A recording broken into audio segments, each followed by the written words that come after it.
I'm going to call this meeting to order. Welcome to the regular meeting of the Board of Directors of the Vallecitos Water District for Wednesday, May 17th, 2017. And could I ask Mrs. Moise's students to please lead us in the Pledge of Allegiance?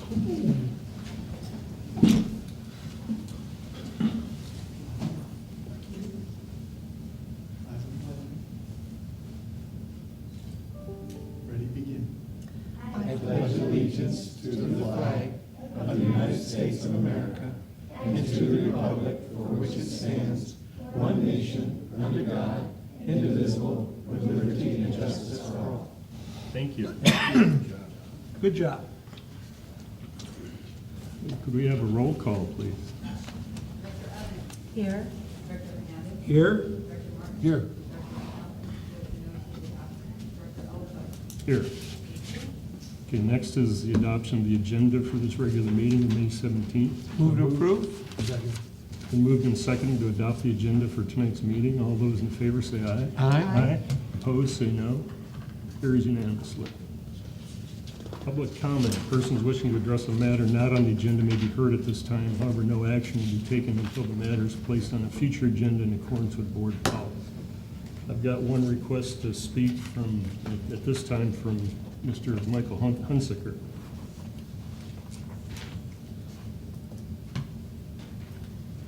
Mike Hunsaker, 115 Equestrian Court, San Marcos.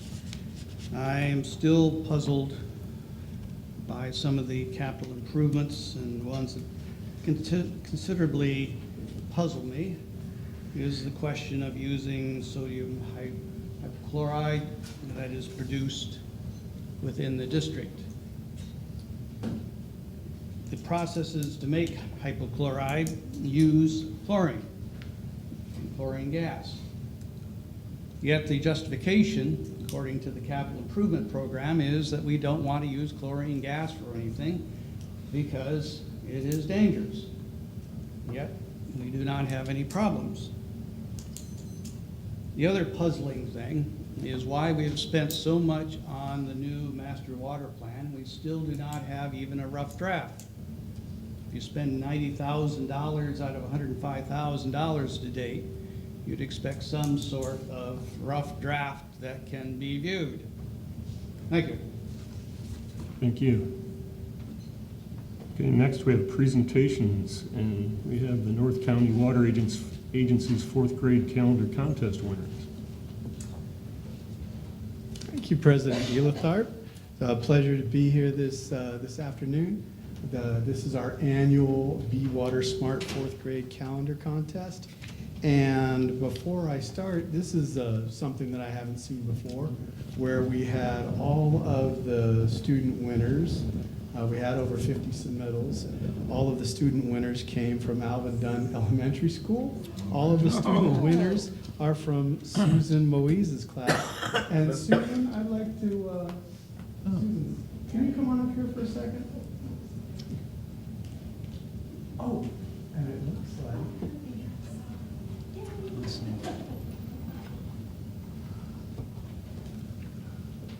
what I wanted to point out was when you're having one of these contests, you really need a champion to push it forward, to make the effort, to implement it, to do it, to have the students submit and participate, and also spend time on the calendars so that they can really be beautiful pieces of art. And we have a little Amazon gift card of appreciation for Thank you so Ms. much. Moise. Thank you so much.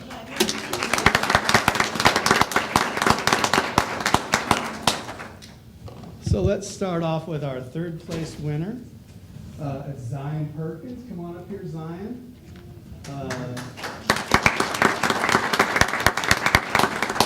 Zion, there's a certificate for you with your actual artwork. It's over there on the wall to share. Also a gift card for you as well to Amazon, and a chance for you to go spend it on whatever you like. Can you stay up here because we're going to want to take some pictures. Okay. Oh, also,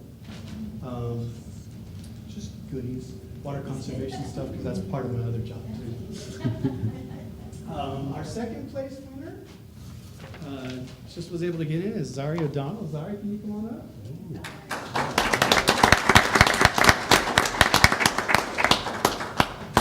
Zari's artwork over on the display as well. Gift cards for you, water conservation materials, and then as something to make it interesting and to drive additional participation, we included in the poster contest a social media effort, Viewer's Choice Award per se, where we're trying to get people to vote on which particular artwork they like us on Facebook, on Twitter, and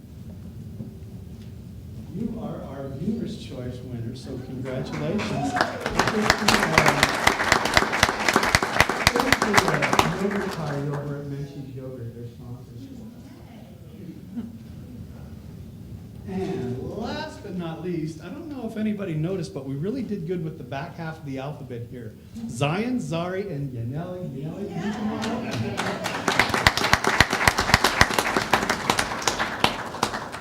Yaneli with the real nice color and the real nice message right there. I really appreciate you taking the time. Your calendar, your artwork will be in next year's calendar, and you need to stay in touch with me because I'll get you your actual artwork in those calendars. And you can also tell me at that time how many you need. It usually comes out right about Christmas time. Always fun for a young person to be able to give out some gifts and say, look at my artwork. It's here in this nice, beautiful calendar. So that saves you on a couple Christmas presents you got. I'd like to get Susan, can you come on back up? And board members, I'd like to get a photo opportunity here. Oh, yes, please. We gotta get this on our school Twitter page, don't we? Yeah. Right, yeah, exactly. Where to look. Board members.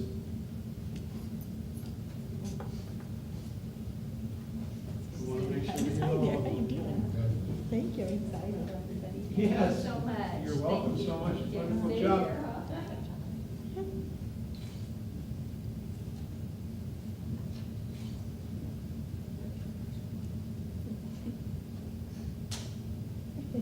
All right, I think that's everybody. Did we all get them?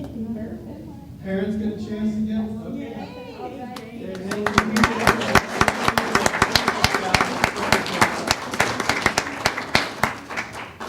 And students and parents, you're welcome to stay.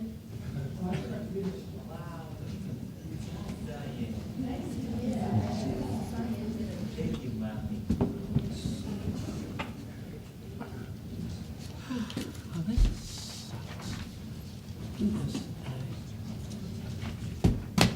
Thank you, everybody. Thank you. Thank you. Good job, you guys.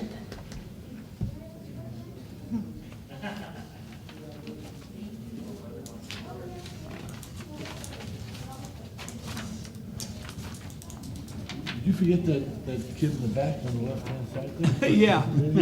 I'm sorry, you didn't make the cut, sir. Good fourth place.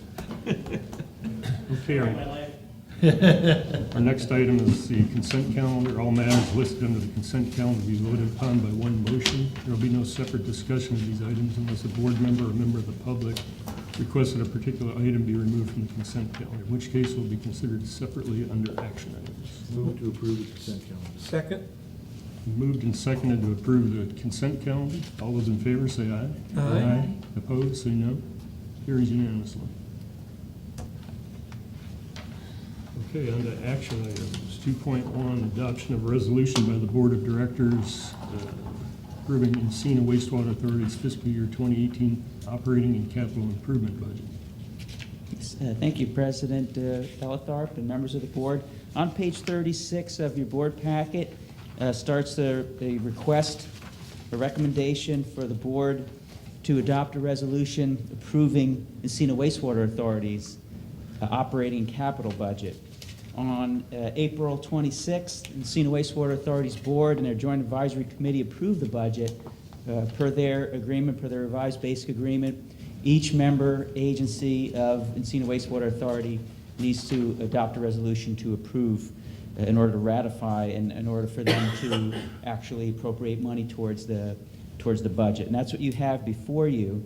In the staff report and in some pages that follow are excerpts from their budget. Their budget for the year, the fiscal year of 2018 is $15.3 million in operating and $14.9 million in capital. On February 15th of this year, you had General Manager Mike Steinlich and Jimmy, their staff, their engineering staff, were here to present some of the capital projects, the more significant capital projects that they had going on in anticipation for this meeting for their capital program.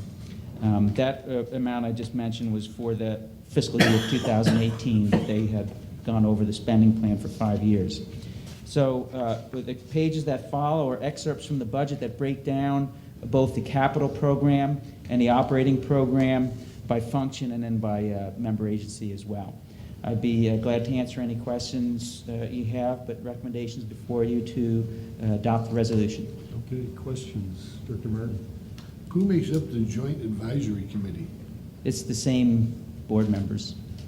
They kind of Close one. adjourn one meeting and then open the other one, but it's the exact same. Oh, okay, board during the members. presentation, you said board members and Yes, the Joint Advisory Committee, but they're the same, so. correct. Per the agreement, there's two separate bodies, but both of them have to approve, and they're same reps.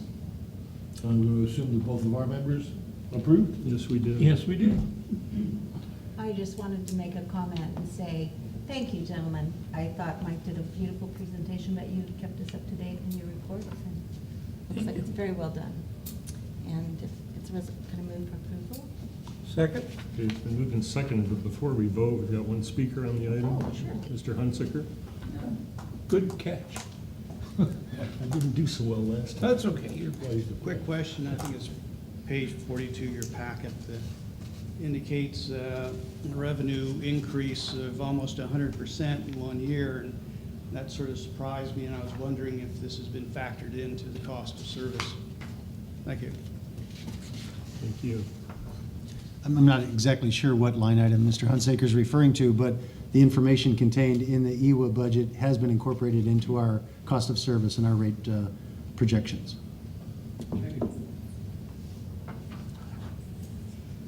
Okay, we have a motion and a second to adopt the Encina budget. Any further discussion? All those in favor say aye. roll call. Oh, I'm sorry, resolution.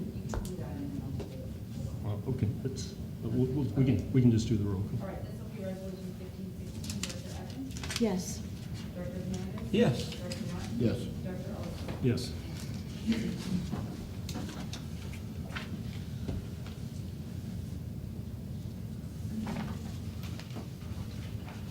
Okay, on to item 2.2, 2017 public rate hearing notice draft.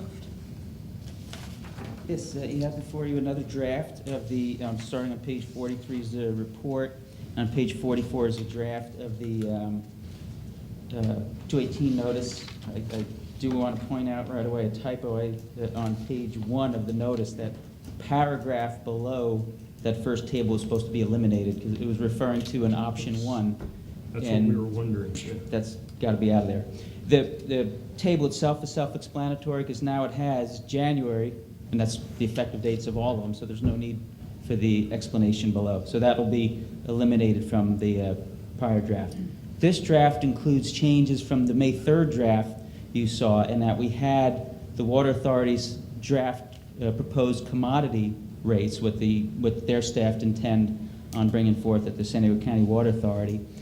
And just before I came up here, I was tossing in rates, I was inputting rates for their fixed charges. Just today, we got, and those rates are draft too, by the way, the San Diego County Water Authority. So the rates will change a little bit too, but we'll have another draft of this out and for the workshop on the 24th. So you'll see this again as we keep fine tuning it. And unless there's any questions or other input, this is just trying to incorporate the input we had from the board last time. Chris's department, Chris Robbins' department will grab this and make it beautiful. I did notice that there's 2 different fonts on page 3, so we'll take care of the aesthetics too. But wanted to present this today to see if there's any further input or changes. The one change just today, analyzing the rates on the fixed charges, are the current years were lower than anticipated. They don't project rates going forward, but they had projections of what they call all-in. Their fixed charge plus their commodity charge, they call it the all-in, and those are a little higher in the out years. So it kind of does this. And it looks like instead of the 3.9% you see on page 4, just very preliminary, it's probably going to be 4%. But the good thing is we don't have to do so much smoothing because the rate is lower than I thought. The fixed charges are lower than we anticipated, at least in their draft. So we still have to be careful of saying, hey, this is their numbers, because it hasn't gone to their board yet. It's still preliminary draft numbers. But it was changed, I think, significantly enough where we do want to update our preliminary budget and put those numbers in, and also the corresponding 218 notice. And just Okay. Just a reminder, after we do the workshops and we get the set amount from San Diego Water Authority, what was the anticipated date that we would actually be sending this out?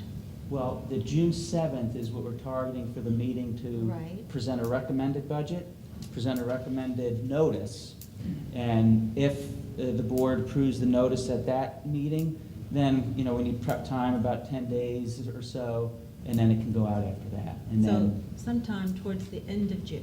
correct, Okay, correct. remember. Thank you. Director Martin? Correct me if I'm wrong, but it really doesn't matter when the 218 goes out at this point, because we're not going to look at an increase until January 1st of 2018, correct? Yes, we'll, So if it didn't go out to July or August or September, buys us a little time. Yeah, we don't have that, urgency. right, Yep. there's no urgency left any longer. Correct. But there is a period of time before the January increase that it has to go out, so you can't wait too long. Oh, yeah. Yeah. 45 days or 2 months or something, I understand. Yeah. And I want to thank you for taking that paragraph off, because when I read this at home, you can imagine my head popped off. Yeah, it was For the second time. referring to a And I different went, table. Not again, because this isn't what we were talking about, so I'm glad that got straightened out. Thank you very much. And one last question I have to ask you. I know these 3.9 and 3.9 are not set in concrete, but I'm assuming they're pretty close. Your guesstimations are pretty close. Should be. How, and I know it's because Glenn is awesome, Mhm. but how Sure. It's the did we come up now with about half of the increase that your department brought forward 6 months ago? Mhm. Less than half. What rates did we no longer charging people for? Where did we win the lottery? What happened to make the rates go down There's a from few what different- you projected them to be 6 months ago? Yeah, few different reasons for that. One is this is a new rate structure, shifts a lot of the burden of the desal to the higher tiers. And when we look at 4% or 8%, what it was before, whatever it was before, we were looking at the average user. And so there's no tier 3 use in average use. So a lot of that got shifted. That's one reason in the new rate structure. The other one was the first time, when we went through it the first time, we were targeting to be fully funded in our reserve funds. But that's pretty ambitious. So one way to kind of bring the rates down a little bit is not to be so ambitious after 5 years to assume you're going to fully fund it. And I have to redo the numbers now because of what came in from Water Authority, but we're at about the 60 percentile. We're not funded, so we have $100 million that, we did something a little more reasonable to keep that rate down. That was one of them. We did have an increase that we passed last time we went through that helped us, so we didn't have to jump all the way from down here all the way to up there. So we passed half the wholesale rate. That was our last increase. So that helped us a lot, so we weren't starting from such a low point. So we're starting from a higher point than we were, last time. And then plus just not being so ambitious in our 5-year plan.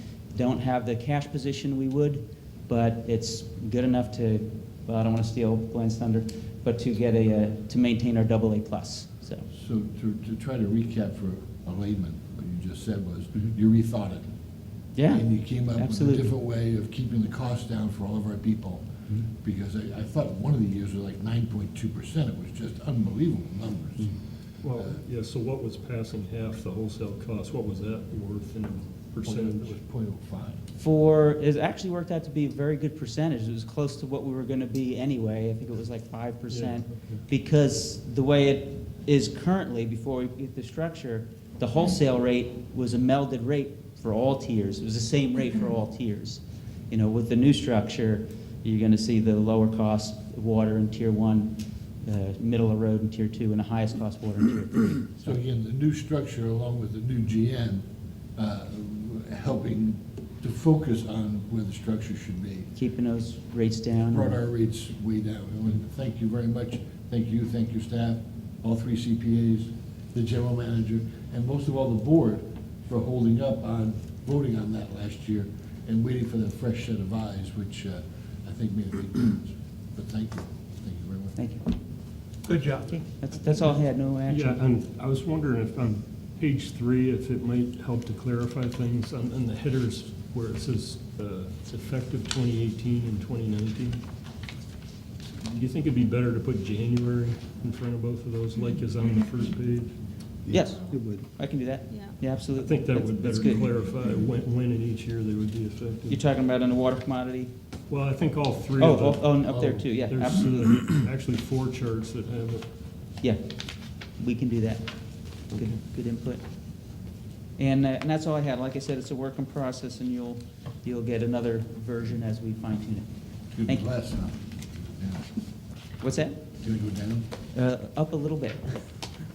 Like probably 4.0% is what we're looking at. But we don't know until we run the numbers and see for sure. Thank you. Thanks, Tom. I've got one request to speak. Mr. Hunsaker? Mike Hunsaker. A couple of questions on the RTS for water. Are we still going to use potentially the double the water cost increases to index the RTS water? I noticed that issue of debt has not been emphasized in the fixed costs, and there's some questions on future availability of water, whether or not we have enough waste treatment. Tom has mentioned many times the creditworthiness and the revenue requirements are key. Does that mean that we're going through potentially some new debts or a very big run-up of water when the Colorado River water allocation is revised? I noticed we have just one rate for agriculture. Now, previously with small farms, there was a question of if you have residents on the farm, how much do you pay for residential water and how much do you pay for ag? And at one time was the designation was there was 20 units that was going to be assumed to be residential, which seemed to be ridiculously high, and the rest agricultural. A single rate structure for ag seems to be a little questionable, especially with the if we get Colorado River water allocations cut as dramatically as some are talking about. And that'll do it. Thank you. Thank you. I don't know if staff want to respond to any of that now. Yeah, my question on the combined ag domestic, do we still have that rate? Yes, what's not shown on here is the program, the participants in the TSAR program, they'll get a lower rate, but it is the one rate, but the speaker was correct on that.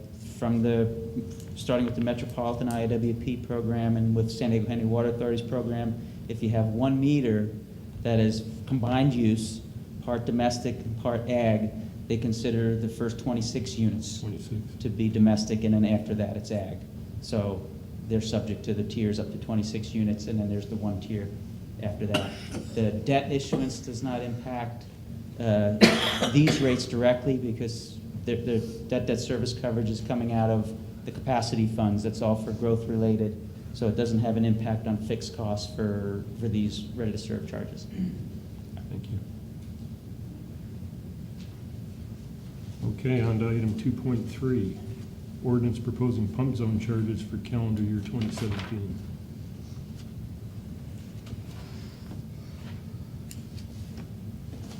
All right. Good evening, President Elthorpe, members of the board. The item in front of the board is a consideration of an adoption of an ordinance establishing pump zone rates based on direction received at the April 20th, 2017 workshop. The ordinance does establish pump zone charges for all 10 zones that are within the district boundaries, effective July 1st, 2017. And on the screens in front of you is a picture of the pump zones. This only shows 9. There is a 10th zone. It's called the High Point Zone. There's currently no development in that zone. So as a little bit of history, pump zone charges were considered by the board at a meeting back in January 18th of 2017. And at that meeting, the board did establish a methodology of how to recoup the costs associated with the electricity for pump zones.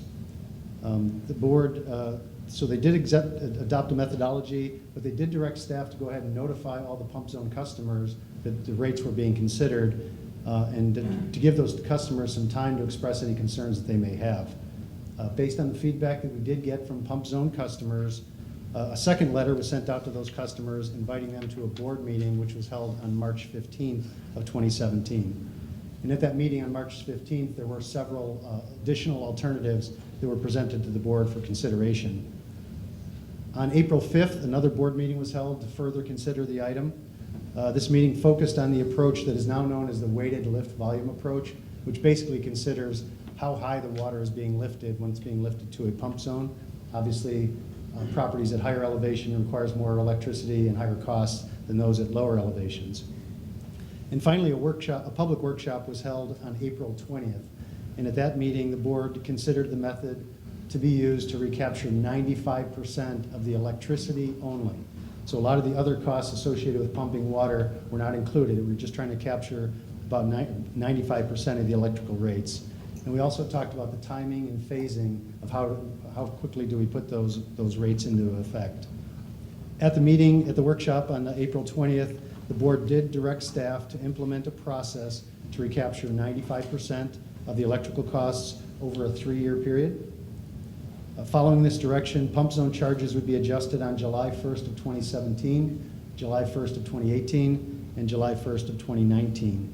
This approach eases the impact on the pump zone customers and gets us to where we need to be over a 3-year period instead of doing it all in one step.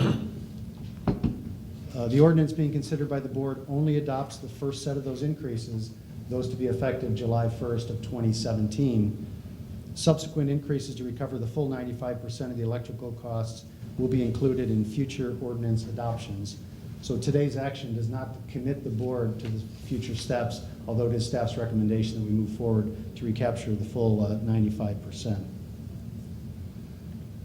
So I just want to show, this is a copy of what was shown at the meeting, at the workshop on April 20th. The table at the top where it says 3 steps, that's the one that the board approved and directed staff to move forward in. So it does show the current rate, what we call the first step, which would be July 1st of 2017, and then it shows what on July 1st, 2018, and July 1st of 2019, what those rates would be. But again, all the board is approving tonight with the ordinance is what we're seeing here as the first step. So the July 1st, 2017 rates. And if the board does adopt the ordinance, staff will notify all pump zone customers. We have a draft letter prepared. We haven't sent it out yet. We wanted to see how things went tonight. But depending on what the board does tonight, we can get that letter out either at the end of this week or very beginning of next week to the pump zone customers only. And that's all I have. Any questions? I have, Director Hernandez? the first step, if I remember reading correctly, we're only going to be capturing 60% of the cost. Do I remember that correctly? I think that's, I can't remember the exact number, but so right, and I think you're very close. So right now, we're collecting only about 40%. Yes. So if you take that 60% we're not recapturing, we're gonna do that in 3 steps. So we go from 40% capture, 60% capture, 80% capture. Right. Close to, and then not quite 100%, but we'll be at 95%. So it's very close to 60% after the first year. Very good. Director Martin? Yeah, and I think the reason why we're going year by year is we don't have the slightest idea where SDG&E is gonna go with their electric charges.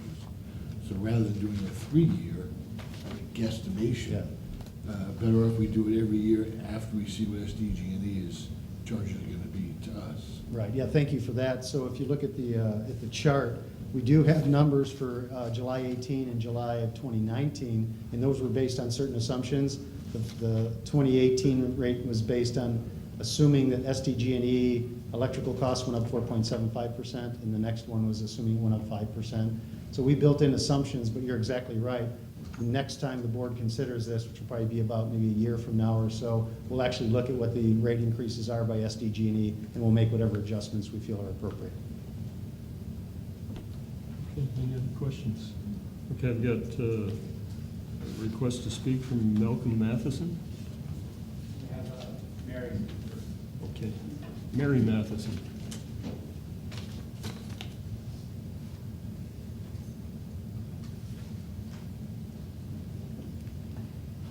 Good evening, Board of Directors, General Manager, and thank you for this opportunity. My name is Mary Matheson. I am a commercial agricultural customer and largest consumer in your Wolf Pump Zone, 1202 Rancho Luisino Road, Escondido, and I wish to discuss the proposed pump zone charges. Since the initial pump zone charges and alternatives discussion, my husband and I have been in attendance and have prepared and sent letters to the Board of Directors and staff asking questions and expressing concerns. At the March 15th board meeting, more than one speaker expressed the majority of the proposed pump zone charges did not meet with the spirit or intent of the Water District Agency, an agency that was formed by the people, working for the people, to provide a type of water insurance. Similar to a private road association where the first person on the road and the last person on the road, both using the same road, but with significant distances between them, pay the same fee for the road use and maintenance, etc. A situation where one individual could not support the financial burden themselves, and it is shared among the members in the association. This is how we viewed Vallecitos Water District.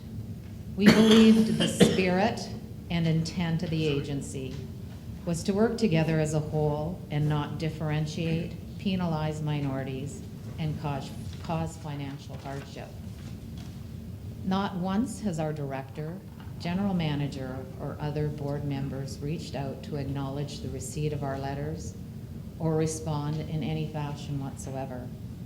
This is not only unreasonable, it is unscrupulous. Last year, I survived an aggressive form of cancer. Hearing diagnosis as such rocks your world, but having hope keeps you moving forward. It is a life-changing experience. And one of the greatest changes recommended is to reduce the level of stress in your life. The threat and stress of losing our livelihood because of imposed extreme measures in a zone where we already pay exorbitant rates has been like being diagnosed all over again, but with one major difference. The insurance I had, paid for, and rarely ever used came to my rescue. I had the best medical team, a team working together to support me through the best possible outcome. The insurance we believed we had with the Vallecitos Water District and paid for at the highest level turns out to be non-existent. Like hearing a diagnosis and then you're on your own. We understand we're a unique situation and do not represent hundreds and thousands of your consumers, but we are a part of your water district.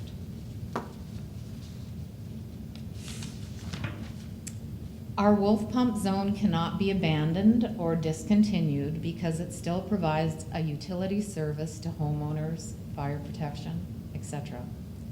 We believe it would be a cost benefit to Vallecitos Water District to keep existing water sales, not diminish them, and spread the cost of equity throughout the agency. Maintaining our rate far above the cost to the other zones and refusing to work with us will force us out of business and cause financial hardship. We have been pleading for Vallecitos Water District to communicate and work with us, but nothing. This evening, I felt it was important to relay to you what you already know and may have forgotten. In life, all actions have consequences. Your lack of action is not only unacceptable, it is unconscionable. Thank you. Thank you.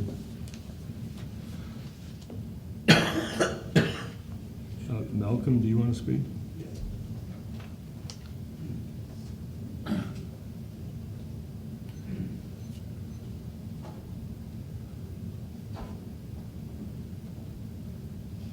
Good evening. My name is Malcolm Matheson.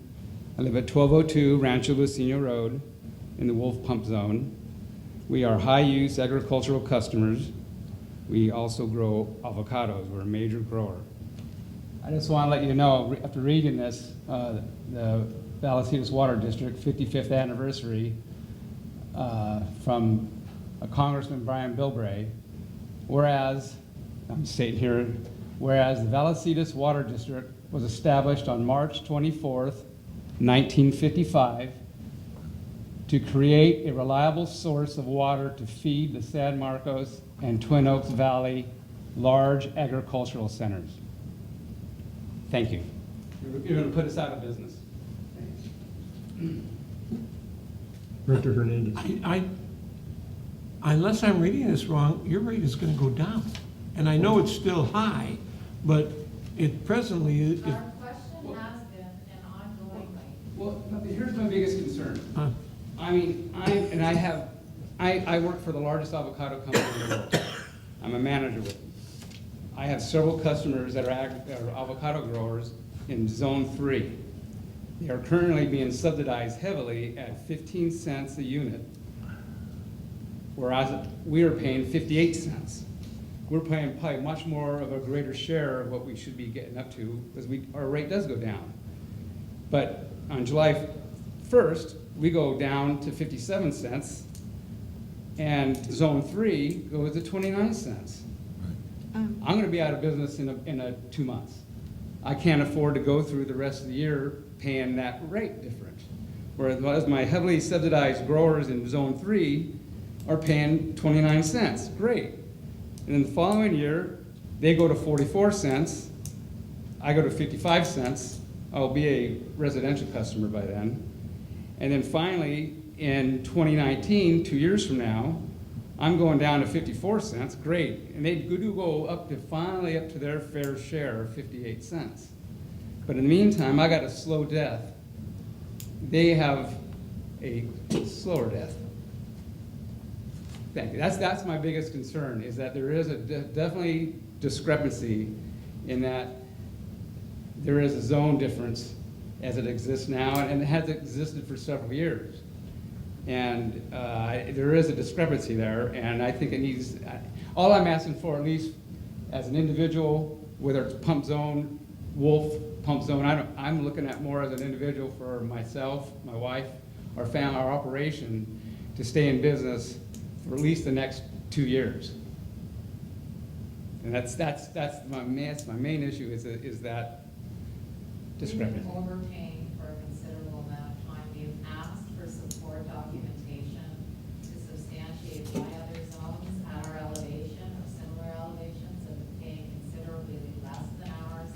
But we have had absolutely no response whatsoever. I'll just ask if you would at least look at this, that's all. We've copied all the board directors, we've written to the general manager, and, we're just falling on deaf ears, and meanwhile, we're suffering tremendously. Now, That's all. Thank you. We'd be happy to entertain any have you come and visit our commercial operation and try and understand what's going on. We are unique. We are an individual. We don't represent the population of this water district, but we are a part of this water district. Director Evans.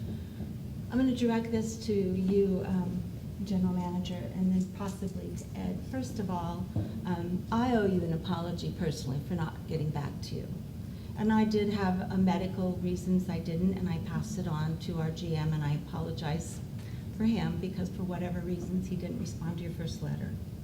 I'm very much aware that Malcolm, several years back, also wrote a letter, and I know that Mr. Scaglione spoke with you at that time. I do remember that, Malcolm. And I also want to. Another letter about a week and That's what I'm talking about. I wrote a letter probably 2 weeks prior. I got your. I only had one from you directly, I believe, Meredith. But. Mary. All right, sorry. But so I would like. I do apologize that you didn't get a response on that. But I also want to clarify in the process of that is when my understanding was when we were doing this that we determined, and we went through a lot of paperwork, determining that we're only asking for the electrical costs and that we've been asking 100% of the electrical costs. That was the original. And we're trying to get it back to that original arrangement, and we settled at 95%. But this weight lift, is that what we call it? Weight lift value. Weighted lift volume. That we established that based on specific information. We did, yeah. We felt it was a fair way based on the actual elevation that the customers were served at. It's extremely unfair that certain individuals, it's the spirit and the intent of the district, quote unquote. Not one person, it's like insurance, not one person can afford the burden of the district. And that's why we have a district, it's to be spread out evenly. Were you going to finish?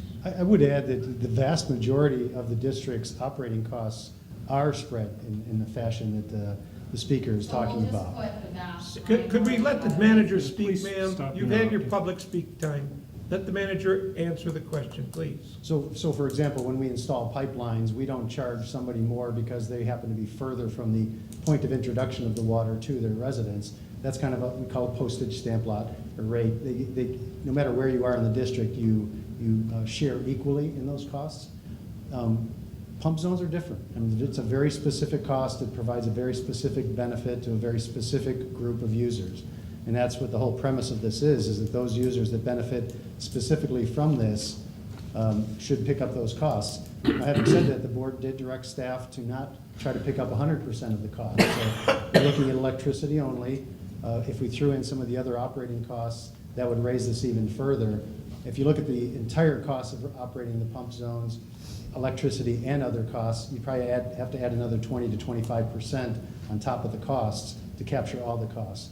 But the board thought it was fair just to look at recapturing the electricity costs, and that's what's reflected here. Also, I could be mistaken on this, but didn't we just, maybe it was talking about our projects coming up, but isn't there $675,000 worth of pump replacement at Wolf? I don't remember the exact number, but That's there's... being picked up by the entire Yeah. district, and nobody's Right. questioning that those pumps don't help them, although those pumps are at your particular tank as a unit are only being used if we have fire issues there, except for those customers. Is that correct? Yeah, so that additional 25% I mentioned, that's just for the operation and maintenance out there. That doesn't include replacement of facilities. And those replacement are also being spread across the whole district, not just the pump zone customers. So I think it's a fair way to say it that the pump zone customers are picking up a very small amount of the costs that their use incurs. Move to And approve the Director Hernandez, recommendation. you are correct, and the pump zone, the Wolf pump zone does go down Yeah, over the. just a small one. It's small. I would move to approve the recommendation. I'll second it. It's been moved and seconded to approve the Proposed pump zone charges for fiscal year 2017, 2018. Any further discussion? Seeing none, all those in favor say aye. Aye. Opposed, we have a resolution, so. Ordinance. Director Evans?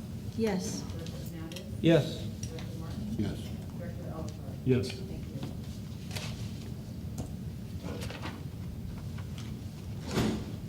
All right, item 2.4, Operations Building Locker Room Expansion Project Update. Good evening, President Elthorpe and members of the board. I'm here to discuss the Operations Building Locker Room Expansion Project. This is a project update for information only. The existing Operations Building Locker Room is not large enough to accommodate the employees utilizing it. And this project is meant to expand that to provide enough space for the current employees and also for future growth. And in considering the project, we were also looking to match as best as we could the architectural style of the existing buildings and also consider maintenance costs and efforts. So last August, the board approved an agreement with Judd Katz Architecture to initiate the project. Staff has been working with them through the conceptual and schematic and design phases to where we are now. We are pretty much completed with the project. I would say about 2 weeks away from putting the project out to bid. The details of the project, just to summarize a little bit, the expansion is to take an existing 710 square foot locker room, expand it by another 785 square feet. We're going to expand the uniform rack area. We're going to reconfigure the lockers, increase the lockers from 20 to 75, make those lockers full height lockers. We're going to duplicate the showers instead of instead of 2, there'll be 4. Replicate some of the sink facilities. There's also going to be improvements to the exterior of the building. Walkways will be replaced, modifications to seat walls, those additional drain pipes, those kind of things. This project is also unique in that we've tried to build in some alternative bid items. So there are potentially upgrades to the women's locker room that can be made at the discretion of the district based on favorable cost. And again, of those aesthetic things that we're looking for to maintain a same look in the building. The staff will perform the construction inspection management. We will have some special inspection that we'll need to hire outside. We will contract with some utility contractors to perform specific expansion of certain systems. And the fiscal impact of the project as it stands now, the budget is $575,000. We've spent about $117,000 to date to get us through the design. Now we're ready to move into the construction phase of the project. Now that we actually are ready to bid out the job, we have a very good estimate of what the costs are going to be, an understanding of those extra costs, inspections, and so on and so forth. So the proposed budget, which you have for next fiscal year, is $810,000. That does include those optional items that I mentioned, which is about around $55,000. And that explains the project. I can go into more detail about anything that you have regarding specific aspects of the expansion or why costs are increased or anything to that effect. Director Martin.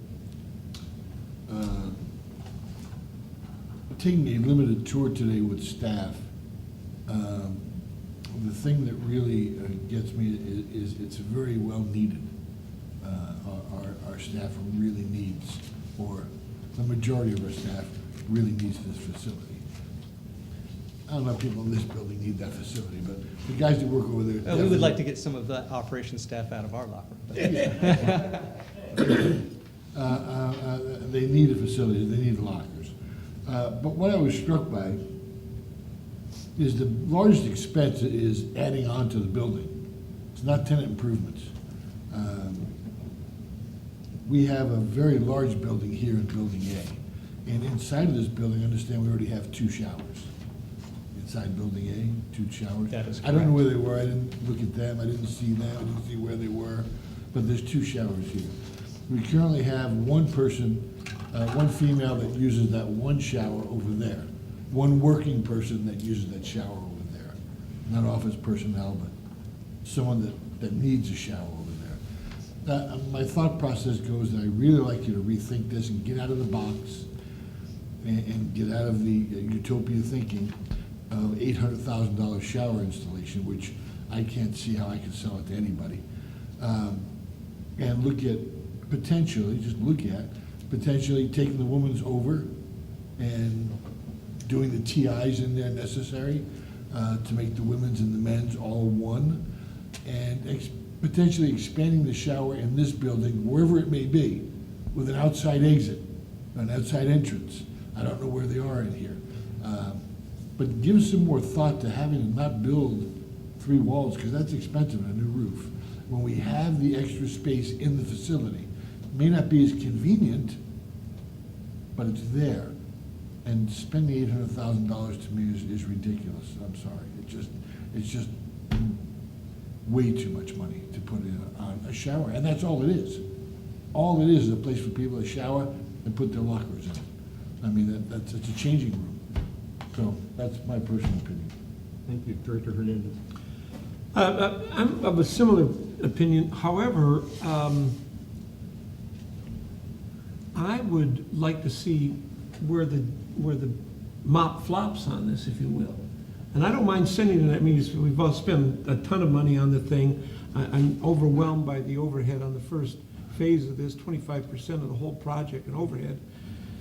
I'm shocked by that, but that's already done. But I would like to find out what this is really going to cost. And hopefully, in going through my review of the budget, there are certainly areas that could be reduced, but more importantly, there may be areas that come in that are less than the budgeted items on the list here. So I don't, and I know it's extra work, but it's going to be extra work either way. I don't mind sending it out to bid, and let's find out what the real world says about this, and then we can make some decisions with some real data. Right now, although everybody's looked at it, including me, you know, it's still not real until some contractor is out there ready to put his name on the contract. And then we can make some decisions based on what we need to do. Director Evans? Well, I think the direction's going to be, is already sort of, you're going to be looking at it again and taking in ways of cutting down the cost. But aware of how crowded the facility is, I don't want to imply that I think it's just showers, and personally, I feel it is needed, and I do think that the crews are extremely crowded, knowing what kind of equipment they come in with it's not just uniforms. I know they come in with all their safety gear, and they're impacted in there. I know what size the women's locker is, and it's not terribly big. If you only have one person using it, it probably seems quite efficient, but we didn't build this building. We didn't build the building based on how many we had. We tried to build it to accommodate the future. And I'm assuming that if my granddaughter wants to grow up and do collections in water, that you might have more women in that end than just the few we have at this time. So I agree very much that we need to look at those ways to do it, but I don't want to imply that it's just showers and just lockers. I think it's very much needed, and space is important, and to be safe and do it right. I'd like to do it right, just not maybe extravagant. Thank you. And I would agree with Director Hernandez. I'd like to see what the bids actually come in at so that we have some firmer data. So is the direction to move the project forward and actually bid it out as is, and then look at those prices and then make the decision yes to award or no, not award the project to the low bid and back to the drawing? That would be my hope. That would be my desire. My question is, will it not cost us another dime? The overhead is astounding on this. It is astounding. even for a public facility? 25%? So it doesn't cost us another dime, but if it costs any more money, Yeah, it's minimal staff time, some advertising, in the range of $500 to advertise the project, and some staff time. We have to go through a pre-bid meeting with the contractors to show them the facility, that, so on and so forth. So there's some, minor staff time to do that. yeah, you have to do that, but. Yeah, I think the costs to move it forward to be able to bid are minimal. I think that's a good approach, that we'll go out, we'll get bids, and we'll bring them back to the board. And we would have done that even if we hadn't had that meeting. The board always has to approve the contract, so we would have been bringing those numbers forward. So when we bring them forward, we'll put it out to bid, we'll receive any bids that we have, we'll do some analysis, and we'll bring it forward to the board with options on how we may want to move forward. And I wanted to reiterate, and I was going to say it, but I too agree that we need something. I mean, it's untenable the way it is. And I don't mean to diminish that, but again, in the business that I'm in, the reality versus the estimate, sometimes it goes the other way. I mean, we got 800, if it's $1 million, I mean, we're gonna be that here anyway. So, I want staff to understand that we're gonna get them a locker room and a shower area. This is not something that we're trying to peddle off and do something weird. We just wanna make sure we get the right. Already. Thank you. I think we got clear direction. Yep. Yeah, I've got one speaker on this, Mr. Hunsaker.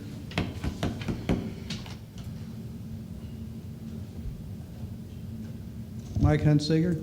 I'm rather surprised to learn we just have one shower. No. Quite a few different people. Oh, we got 100 shots. We have two We for got the gentlemen and one for the women. Two for Because the I can women. imagine There's two of them. sewer breakage and not wanting to have people walking through our central plant, dragging stuff into it. There has been some question about expansion. And I remember former GM Lamb mentioning that if we ever got into serious rationing, we would need a significant number of new employees for regulation. So how much of this new building is for expansion, future expansion? Thank you. Okay, I think we're done with that. Item 2.5, Aqua Region 10 Board Candidate. Yeah, so the item in front of the board right now is to ask whether anybody on our Vallecitos board is interested in submitting their name to be nominated to be on the Aqua Region 10 board. The Aqua Board, the Association of California Water Agencies, we're in Region 10. It's made up of a chair, a vice chair, and up to 5 other board members. So Aqua is looking for nominees. So that's what's in front of the board right now, is to see if any of the board members would like to be nominated to be on the board. Okay, any interest? It's for the region, Region 10? That's for Region 10. Yeah, I served, they do Region 10 a little bit different because it's Orange County and San Diego County. And wherever the president is, which is a 2-year term, the other people get one extra person. So it goes 3-2, 2-3, back and forth. So last time I served for a year, and then when it went back, I was a new guy, so I got chopped. So I talked to him during the convention, let him know that I was interested. And I would be interested in doing both energy and membership. So I would be interested in doing both of those, again, if they want me. If they don't, that's okay too. Okay. So you'd be interested in us submitting your name for nomination for the board? And I don't know how they establish their Not for the board, committees. for the Region 10. For Region 10, right, but Region 10. each region has its own Yeah, it's governing like a body. It's like a sub Right. board, yeah. But it's not about the subcommittees. What it is it's the board. Board. And they This is just the board. want you to be on the board. You can still be on communications and, I'm sorry, I missed what the others were. They're independent. Energy. And energy, membership in energy, you can get involved for the whole Aqua part of that. But what they're looking for is board members. Board member, Region 10. Region 10, which So is board member, Region 10. Okay, board member Region 10, not a specific committee. alone, Yes, those specific committees. right. You You're can, you appointed can to select those those committees. regardless. No, you're appointed to those. If you're You're- on the board, you sit on the dais, you're appointed to that Oh, position. okay, That does not, everybody sits there like we all did, and we watch So- what was going on, but in order to be on the committee and sit up there, Region 10, you have to, you're appointed on there by Gary Arant with Energy and June with membership. I see. They're the chairs of those committees. Okay. So first you become a board member, then they appoint No, you. board members level up. Board members, you know, you got 20, 30 years, and you've been, you know. And around that's. forever. That's board what they're mem- looking Board for. member of Region 10, not the board member of Aqua. the No, board member- board- that's why I asked, is it Region 10? It's Region Yes, 10. Region 10. Then that's what I'm Board- looking for. Board Okay. member. Got it. Region And 10. I would love to nominate our director, Martin, for that position. Okay? So I don't think we need a vote, but I'm Okay. understanding that our board would like to nominate Director Martin as a nominee to sit on the Aqua Region 10 board. Yes. Okay. But I also think we need to send out something to other members saying that I'm interested in it. I'll find out from Joe, I'll let you know, but usually have to send out. For letters of support and things like that. Support from Right. other- So there's a form that we did fill out. And the only thing that's needed is a resolution from all agencies. So we'll have to bring that back then. We'll have to bring a resolution back. Right. And we haven't touched on it. Okay, great, thank you. Okay, I think we're on to reports. General manager's report. Yeah, so just while we're talking about Aqua, I just want to mention that myself and 3 of the board members were up at Aqua last week. It was a really good conference, a lot of good educational sessions up there. And something that some people are asking about, this is one of the name tags that was there, and you notice one of the thing at the bottom says sponsor. So Vallecitos Water District is a sponsor of Aqua. We do spend $1,000 for each conference, so $1,000 for the spring, $1,000 for the fall. Gets us some good public relations. You get a nice purple sticker on your name tag, and it shows that you're a leader in the industry. We have done this for years. My recommendation is that we continue to do that moving forward. I just want to let the board know that it's in our budget, and I will recommend that we continue to do that. Very good. In fact, I was surprised that it was only $1,000 per conference. I would have thought it was Yeah. quite a bit more. Yeah, I don't know all the specifics, but I think there's different levels you can sponsor. Well, we got our name on the slide. I saw it. Good. Yeah, I think money well worth being spent, but I was shocked because I've been told that we don't sponsor anything. Yeah, we sponsor this one. Apparently they were wrong. Yeah. Mr. Scaglione touched on this, but we did recently have what's called a surveillance by the bond rating agency Fitch, and they came back and they looked through all of our records, and our finance team, Mr. Scaglione and Mr. Fusco and the finance team responded to all the questions they had, and they were very impressed, and they awarded us a AA+. That's what we're at now, so we retained our AA+, and that's really good. I sent the board an email on that yesterday, but I just want to make sure that the public was aware that that this is a very well-run organization, and even the professional rating agencies have acknowledged that. So, I'd like to commend finance staff in particular, but all staff, because everybody has a part in it, Yeah. in the budget process. yeah, thank you. And credit to the board, too. It's a lot of the actions that you all take that lead us to that, whether it's increasing rates or establishing proper reserves, whatever it is, all of those things are under consideration when the rating agencies look at us. So it's a job well done by everybody. Let's see, just a heads up that next Wednesday, May 24th, we will be having a board workshop regarding rates and budget. This will be, and I'm kind of calling it our last dry run. We'll be officially going in front of the board on June 7th. And on June 7th, we're hoping for board adoption of the budget.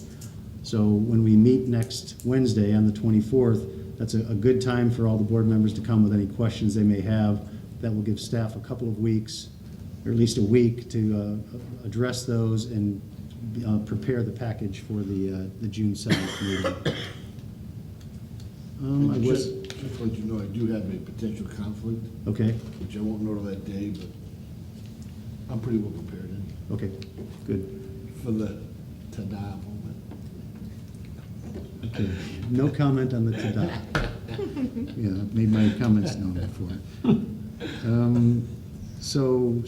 I think Mr. Scaglione touched on this too, but I just want to mention that the County Water Authority did present their rates. I went to the Water Authority General Managers meeting yesterday, and they did provide information regarding the ready-to-serve charge, which is the piece that we didn't have before.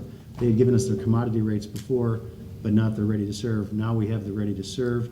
We're still waiting for the Water Authority to send out emails to each individual agency to tell you what the impacts are to your agency. But we know in general, like kind of the across-the-board impacts, whether they're ready-to-serve is going up or not. And then that's a good guide to know how it'll affect us, but we will wait, and they said it'd be within a week. We will wait till we hear specifically what it means to Vallecitos. So that's good. And so, you know, to the ta-da moment, this has been like a 4 or 5 month process of putting pieces together, looking at budgets and looking at cost drivers like Encina Wastewater Authority and the County Water Authority. And as we get that information, as we cobble it together, the picture becomes clearer and clearer. And you'll see every time we come forward, the changes are getting smaller and smaller. So we're getting close to where we think the recommendations are going to be on June 7th. And the last thing I wanted to mention, at the Water Authority General Managers meeting, we did receive an update on the County Water Authority lawsuit against Metropolitan. So there was no final decision made, but the oral arguments were made in front of the appeals court. And the appellate court at the state level has 90 days to make a decision. So August 10th is their deadline. The Water Authority Council thinks that it'll be before August 10th, but statutorily the appellate has until August 10th. Kind of a mixed bag. Again, we haven't heard anything specifically from the appellate court judges, but based on the County Water Authority's assistant general managers read, some of the arguments for the Water Authority reviewed favorably, but not all of them. So stay tuned. We'll keep you updated as soon as we hear anything, but a lot of money at stake. Yeah. And with that, that's all I had to add. Thank you.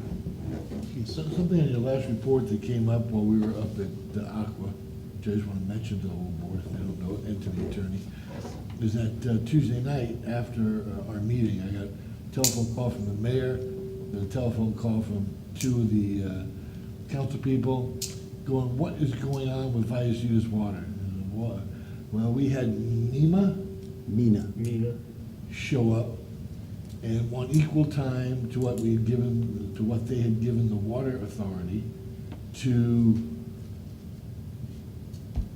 diss the Water Authority. Basically to say that what they were being told wasn't truthful, and that Vallecitos hasn't even signed a letter backing it up. I mean, they're all and I said, you know, I'm really sorry. I wasn't at your meeting that you had with San County Water Authority. Wasn't invited either, so I don't know what was said.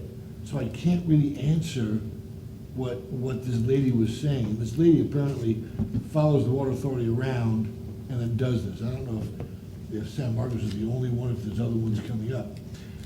But my concern was, it was just a little bit disconcerting to me that I can't answer a question because I wasn't in the loop.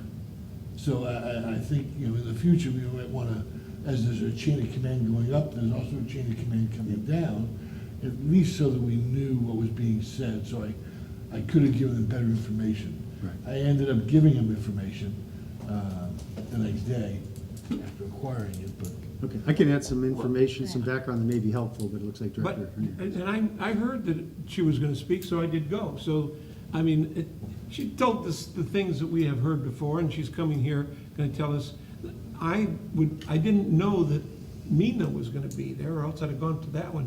Because everything that Maureen said, we've heard before, and I didn't find anything erroneous about it, so I would be surprised to hear what she indicated. Are So, we talking about the city council presentation? yes, I went there. I did announce that. Yeah, I know, that's why I say, I So went, you had an opportunity. I went there, and that's why I went, because I wanted to hear what was said, and was there just in case they had to ask anybody from the district, you know, anything. And so, that being said, we have not, what was presented by Maureen, we had heard before in various pieces, and she is coming to give that presentation to us in June. Yeah. And that may be what the conversation is about with Mina, is because Maureen has been doing this, her presentation to city councils all over San Diego County. But because you, as a board, had asked for some particular questions about what's happening with the water authority, I invited Maureen via Glenn to come speak to us. So in the process, one of the things is her cost saving, how they're trying to do a decent budget and do cost saving measures. And this, because this is an important part of what we're doing. Mina does work, I believe, for the MWD. She's their rep down here, and she does follow around and them around and gets up, and there's a lot of that countering going on. But because Maureen is speaking to us, there's no reason Mina has to speak, demand it, or that if Mina had spoken, I know Maureen would not have come down and asked. I just find that very interesting. But the council meeting, I did let you know about it, so I'm hoping, when you said you didn't know at all, I just wanted you to.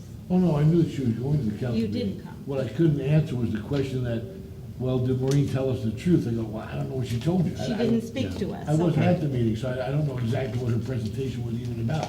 Well, Could she have was- about roadways. I She don't know. probably knows that she's Yeah. coming, I guess. So if I can add a little bit, so Yeah. Director Evans is right. The County Water Authority General Manager, Maureen Stapleton, is kind of making the circuit. She's going to visit cities and water districts to talk about the Water Authority's perspective on a lot of issues, but primarily their perception of metropolitan water districts' financial mismanagement. That's kind of the focus of it. So when Maureen went to the City of San Marcos Council meeting and made this presentation, and while she was there, she was asking the City Council to adopt a resolution supporting County Water Authority's position against Metropolitan. And then the Council of San Marcos directed staff to bring a resolution back. And when that was agendized in a subsequent meeting, that's when Mina Westford came, which is the Metropolitan. So it actually was presented twice in front of the City of San Marcos. We have not been asked for anything at this point in time from the County Water Authority or from Metropolitan, with one exception. I'll clarify that. Maureen will be coming to this board chamber on June 21st. That's a regular board meeting date. I think I'll schedule her during the presentation right at the front end of the meeting.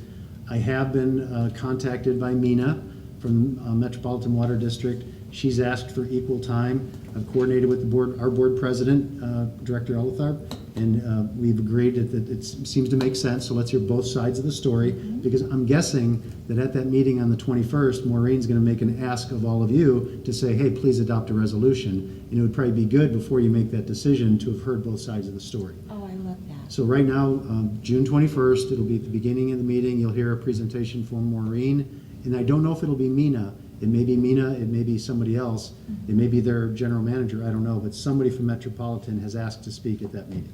Okay, and I would like to clarify, it's not that I don't want Mina to speak. What I had understood Hal was saying is that she'd sort of come up and said, I'm demanding time, and I'm thinking, based on his not knowing what she's talking about, you don't go up to just the board people and demand it. That's what I meant. I think it'd be great if she speaks. It'd be interesting to see both sides. Yeah.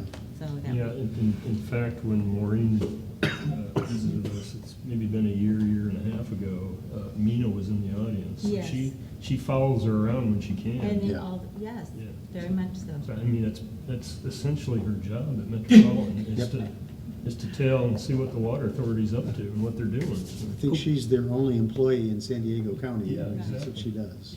And she does. And there are a lot of city councils that have signed on to given a Yeah. resolution. I found it don't was remember- interesting that they went to a city that doesn't have responsibility for water services to get involved in that. Well, I think it's the court of public opinion. If this thing's in the appellate court, it could potentially go to the California Supreme Court, I would imagine. I don't know the process. The rate Yeah. challenge, yeah, that would be the next step if the. Yeah, so I think each organization's probably jockeying in the public domain Yeah. to get favorable public It could be. opinion either way. So I mentioned that the appeals court verdict is due August 10th. My guess is that no matter what they decide, the losing party is going to appeal it. That would go to the state Supreme Court, and the guess on that from Dennis Cushman, the AGM at County Water Authority, that's probably a 12 to 24 month period, so probably closer to 24-month than 12 months, so this is still years away. Well, on that though, would we know before then if they were gonna hear it, or do they hear all of them?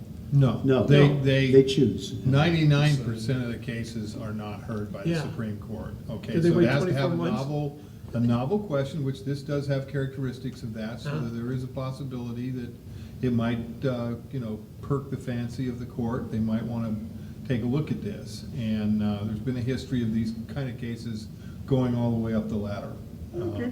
So, but they have to, then at that point, they have to either, they basically have to let you know whether they're gonna hear it or not, and most cases are not heard, How long do they have to determine whether they're going to hear it? as long as they want. It's the Supreme Court.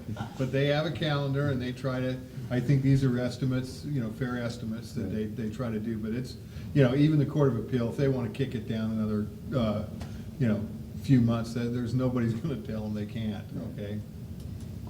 Interesting.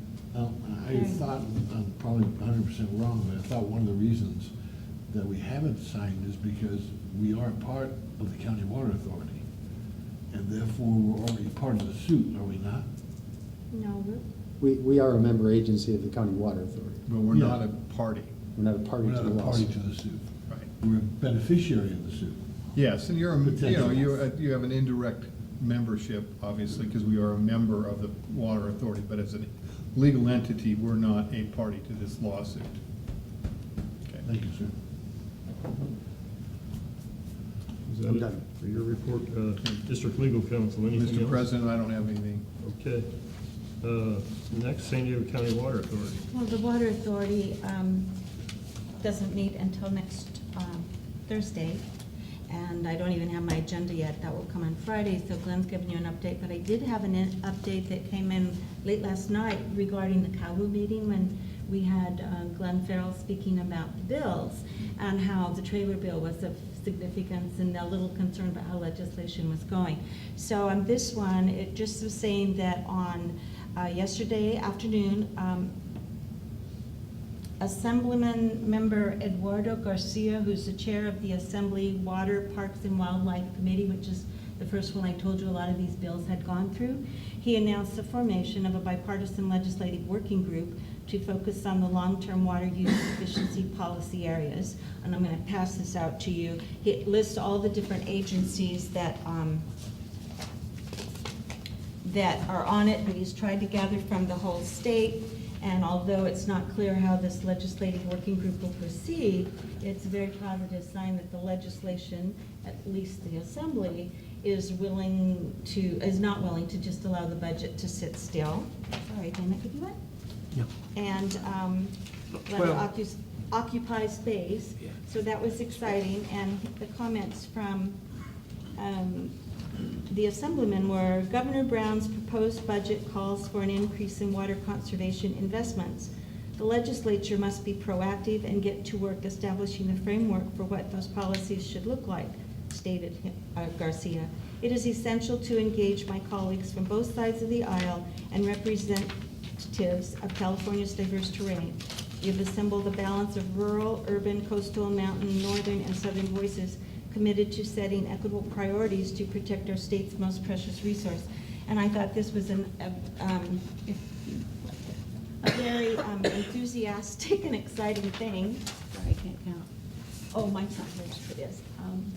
After what Glenn was saying. And at this meeting, Glenn Farrell is the governmental relations person for the San Diego Water Authority, and he was saying how trailer bills are these unique things that get tagged onto a bill and they don't go through all the committees, so your legislators really don't get to review them and scrutinize them, which is the setup our legislation is supposed to do. And it used to not happen at all, and then it happened a little bit, and now it's becoming pretty common. So if the trailer bills go through, it's being passed without being passed. It's not been scrutinized. And he was saying it's really up to the legislators to say, no, that's not the way this is, and stand up to them. So I thought this was really exciting that we don't know where it will go, but at least we have some of our Assembly people speaking up and saying we don't want the governor to just get a free pass for the trailer bill. So It's an interesting and courageous approach by the legislature, because they're pushing back on the governor for bypassing the process. And I think, So it's kind of my impression that the proliferation of the trailer bill concept is because of the supermajority Yeah. that the governor enjoys. So, maybe that when his term is over, maybe that'll subside. I don't know.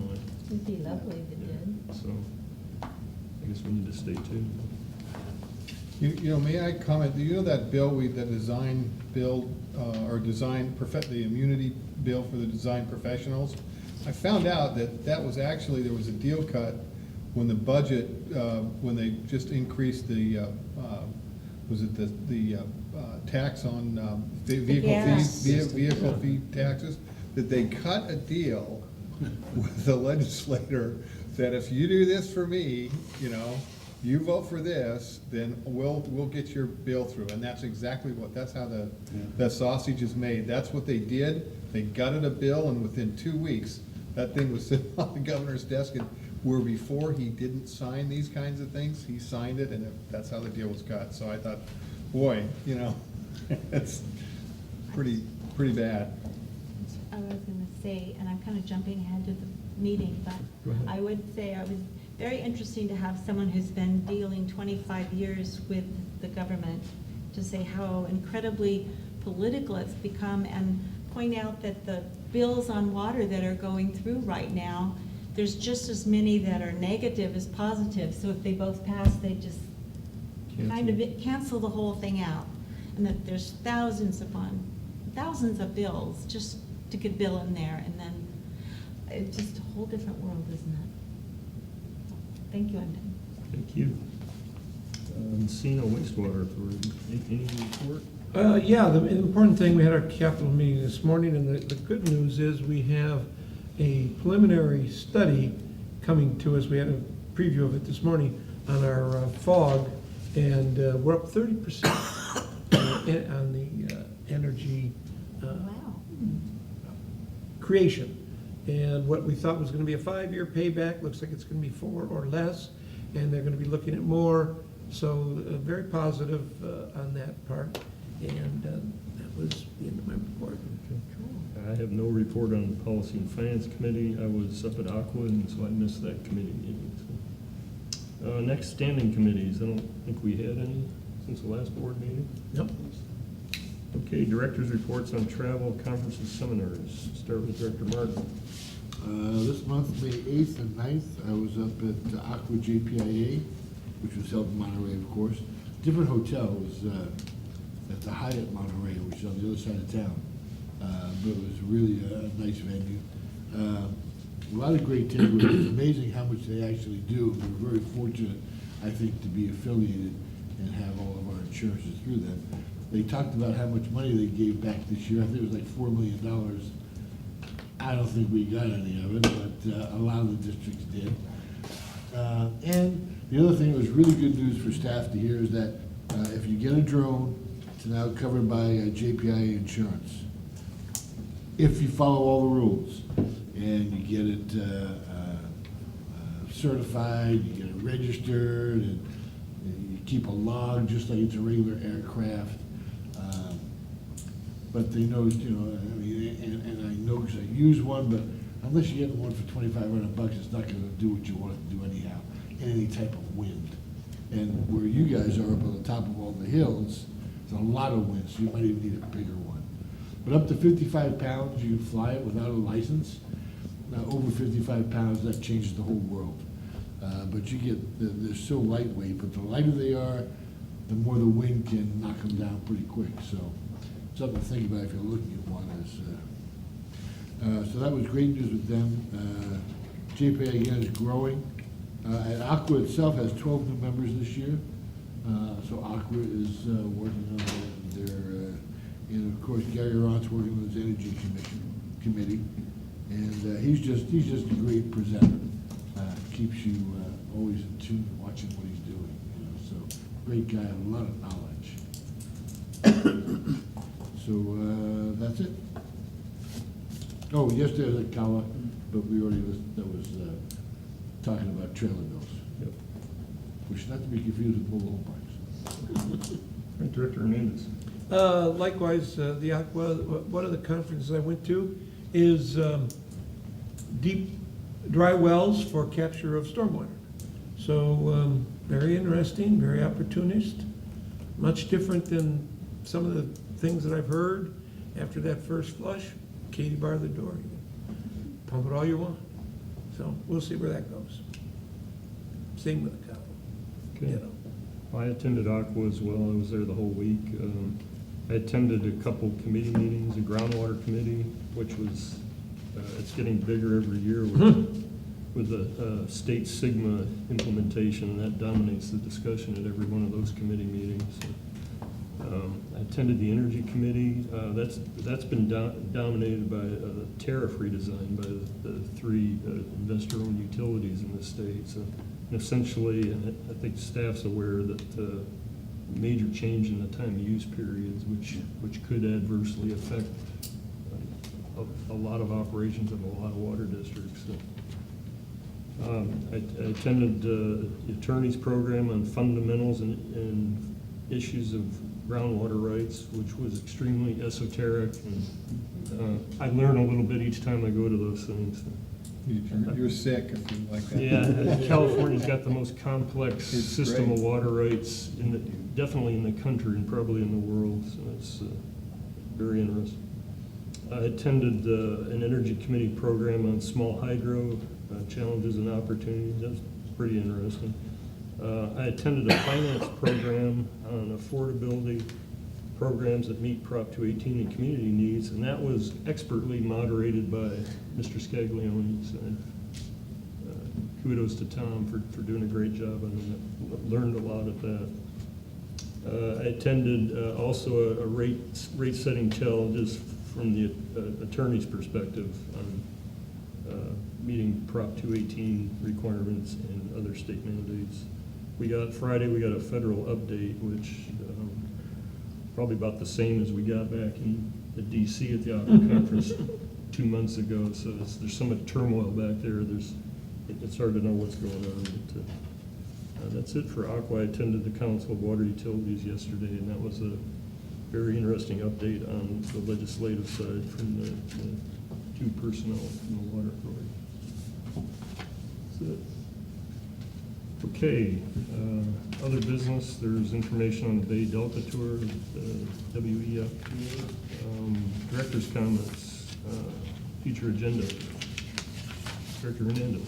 A couple of three things. I would like to see if we could get a date certain on that geoscience engineering meeting set up, and also a date certain for the South Lake tour, so that we can all go out and see all the water that's in there now. And what I would like to ask is in the next 60 days, a presentation on solar. We've been hearing about it.